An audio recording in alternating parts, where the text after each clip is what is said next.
ഒരു കാലത്ത് ദ്വാരകയിലെ മഹാനഗരിയിൽ ശ്രീകൃഷ്ണന്റെ സുന്ദരിയായ രാജ്ഞി സത്യഭാമ വസിച്ചിരുന്നു.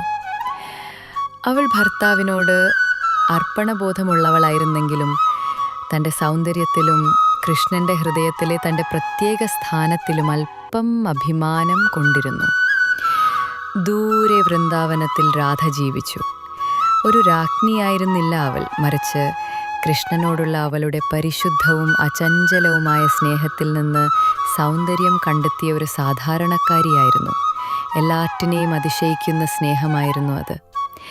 കൃഷ്ണൻ പലപ്പോഴും രാധയെക്കുറിച്ച് സംസാരിക്കുന്നത് സത്യഭാമ കേൾക്കുമായിരുന്നു.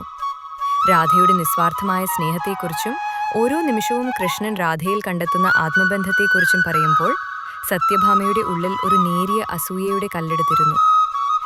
സ്വന്തം ഭർത്താവിന്റെ ഹൃദയത്തിൽ മറ്റൊരു സ്ത്രീക്ക് ഇത്രയും ആഴത്തിലുള്ള സ്ഥാനം ലഭിക്കുന്നത് അവൾക്ക് ഉൾക്കൊള്ളാൻ കഴിഞ്ഞിരുന്നില്ല. എങ്കിലും ആ രാധയെ ഒരു നോക്ക് കാണാനുള്ള ആകാംക്ഷയും അവളുടെ ഉള്ളിൽ വളർന്നു. ഒരു ദിവസം ശ്രീകൃഷ്ണൻ രാധയെയും കൂട്ടി ദ്വാരകയിലേക്ക് വന്നു. സത്യഭാമ രാധയെ ആദ്യമായി കണ്ട നിമിഷം അവളുടെ എല്ലാ മുൻധാരണകളും തകർന്നു വീണു.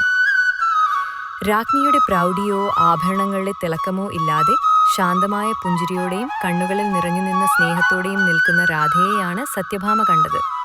അവളുടെ മുഖത്ത് കുടികൊണ്ട ലാളിത്യവും കൃഷ്ണനോടുള്ള അചഞ്ചലമായ ഭക്തിയും സത്യഭാമയെ വല്ലാതെ ആകർഷിച്ചു.